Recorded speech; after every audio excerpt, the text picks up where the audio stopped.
Wire theft కూడా జరిగింది. 700 metres bore cable wire theft జరిగింది.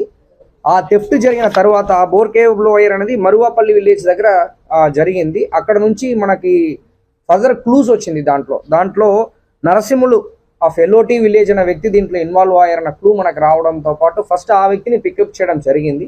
ఆ వ్యక్తి తరపు నుంచి మళ్ళీ మనం దర్యాప్తులు ముందుకు తీసుకుని వెళ్ళగా ఫర్దర్గా విజయ్ కుమార్, ఆ వ్యక్తి కూడా ఎల్ఓటి విలేజ్, అదేవిధంగా బోయా నరేష్ మంచపల్లి విలేజ్, సోమండపల్లి మండల్, వీళ్ళు ముగ్గురు కూడా కలిసి దాదాపు 8 అఫెన్స్లో ఇన్వాల్వ్ అయినది మనం డిటెక్ట్ చేయడం జరిగింది.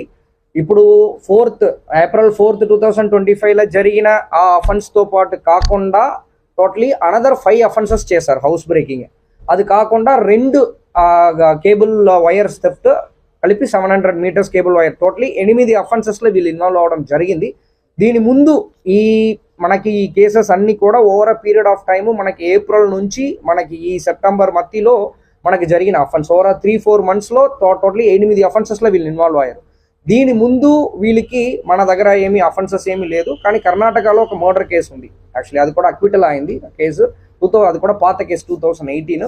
వీళ్ళు మామూలుగా కూలీ వర్క్, వెల్డింగ్ వర్క్ అన్ని చేస్తుంటారు. సో వీళ్ళు ఎంఓ ఏంటంటే మోడస్ ఆపరెండి అంటారు. వీళ్ళు ఏ విధంగా దొంగతనం చేస్తున్నారంటే వాళ్ళు ఒక స్కూటీలో రావడము, స్కూటీలో వచ్చేసి ఈవినింగ్ టైం చూసుకుంటారు, మళ్ళీ వచ్చి రాడ్తో పాటు లివర్ టైప్లో ఒక ఇన్స్ట్రుమెంట్ని పెట్టుకొని డోర్ని బ్రేక్ చేస్తూ, ఎవరు ఎక్కడ లేదో డోర్ని బ్రేక్ చేస్తూ వాళ్ళు ఈ దొంగతనం హౌస్ బ్రేకింగ్ చేయడం జరిగింది. సో వాళ్ళ తరపు నుంచి మనం టోటల్ 8 కేసెస్లో దాదాపు 134 గ్రామ్స్ ఆఫ్ గోల్డ్, తర్వాత 128 గ్రామ్స్ ఆఫ్ సిల్వర్, అది కాకుండా 700 metres of cable, totally worth 16 lakhs మనం రికవరీ చేయడం జరిగింది. సో మెయిన్గా ఈ ప్రెస్ మీట్ కూడా మెయిన్ ఉద్దేశం ఏంటంటే సీసీటీవీ కెమెరాస్ అనేది మనకి చాలా చాలా ఇంపార్టెంట్. మన డిస్ట్రిక్ట్లో సీసీటీవీ కెమెరాస్ ముందు కూడా పాత టీం కూడా కొన్ని పెట్టడం జరిగింది. ఇప్పుడు మనము కొత్తదిగా ఫర్దర్గా ప్రతి ఒక్క ఊర్లో కూడా ఇంకా సీసీటీవీ కెమెరాస్ పెంచడానికి ప్లాన్ చేస్తున్నాము. ఆల్రెడీ ఇప్పుడు పెనుకొండ వరకు చూసామంటే పెనుకొండ టౌన్ వరకు నీట్గా ఎస్డిపిఓ గారు, సిఏ గారు, ఎస్ఐ గారు కలిపి ఒక కంట్రోల్ రూమ్ పెట్టుకోవడం జరిగింది. దాదాపు ఆల్మోస్ట్ 60 కెమెరాస్ వరకు పెట్టుకున్నారు. ఎనీ టైం మనకు మానిటరింగ్ ఉంది. కంట్రోల్ రూమ్ చూశాను. ఇదే సేమ్ మోడల్లో రిమైనింగ్ ఆల్ డిస్ట్రిక్ట్స్లో కూడా సీసీటీవీ కెమెరాస్ పెట్టుకుని కంట్రోల్ రూమ్ పెట్టాలి.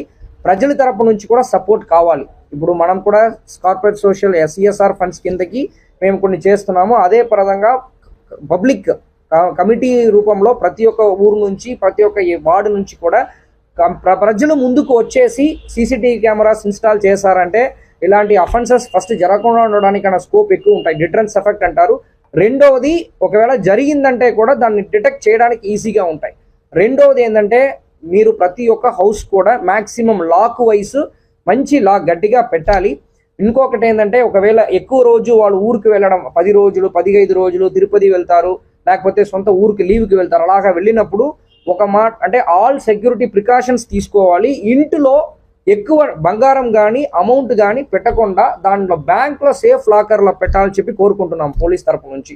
మూడవది పాయింట్ ఏంటంటే ఇలాంటి ఊరికి లాంగ్ లీవ్ కానీ లేకపోతే నేను ఊర్లో ఇంట్లో ఉండనని చెప్పేసి అనుకున్నారంటే ఒక పోలీస్ స్టేషన్లో ఒక ఇంటిమేషన్, మేము ఇలాగ 10 రోజులు 15 రోజులకు బయటకు వెళ్తున్నామని చెప్పి ఒక మాట చెప్పారంటే మన తరపు నుంచి బీట్ సిస్టమ్ని కొన్ని ఆ ఏరియాస్లో కొన్ని స్ట్రెంథన్ చేస్తాం పీక్ టైంలో. అది ఇలాంటి మెషర్స్ ప్రజల తరపు నుంచి కూడా కోఆపరేషన్ ఉందంటే ఈ ప్రాపర్టీ అఫెన్స్ దొంగతనం అనేది మేము ఇంకా కట్టడి చేయడానికన్నా ఛాన్సెస్ ఎక్కువ ఉంటాయి. అదేవిధంగా రాబోతున్న రోజుల్లో ఇలాంటి ఇప్పుడు వీళ్ళు ఇది ఫస్ట్ టైం మనకి వీళ్ళు నోటీస్కి వస్తున్నారు. ఇప్పుడు వీళ్ళని కంటిన్యూస్గా మనం మానిటరింగ్ ఎలాగా చేస్తామన్నది కూడా ప్లాన్ చేసుకుంటున్నాము. రెండవది ఏంటంటే మనకి రిసీవర్స్, ఇప్పుడు ఈ దొంగతనం చేసిన తర్వాత ఇది ఎవరు కొనుక్కుంటున్నారు అంటే ఇప్పుడు నేను వెళ్తాను, ఇప్పుడు నా నగలు లేదని వాళ్ళకి తెలుసు యాక్చువల్లీ అన్నప్పుడు ఎవరు ఏ షాప్లో ఇది కొనుక్కుంటున్నారో ఆ షాప్ రిసీవర్స్ అంటాం మనం దొంగతనంలో. రిసీవర్స్ అందరినీ ఐడెంటిఫై చేస్తూ వాళ్ళందరికీ కూడా ఫస్ట్ టైం కాబట్టి నోటీస్ సర్వ్ చేయబోతున్నాం. ఇలాంటి మీరు దొంగతనం అంటే మీకు ఆధార్ కార్డు కానీ లేకపోతే ప్రాపర్ ఎవిడెన్స్ కానీ లేకుండా నగలను ఎవరైనా వాళ్ళు పెట్టారంటే తాకట్టు పెట్టారంటే ఖచ్చితంగా పోలీస్కి ఇన్ఫార్మ్ చేయాలని ఒక నోటీస్ కూడా వాళ్ళకి జారీ చేస్తున్నాము.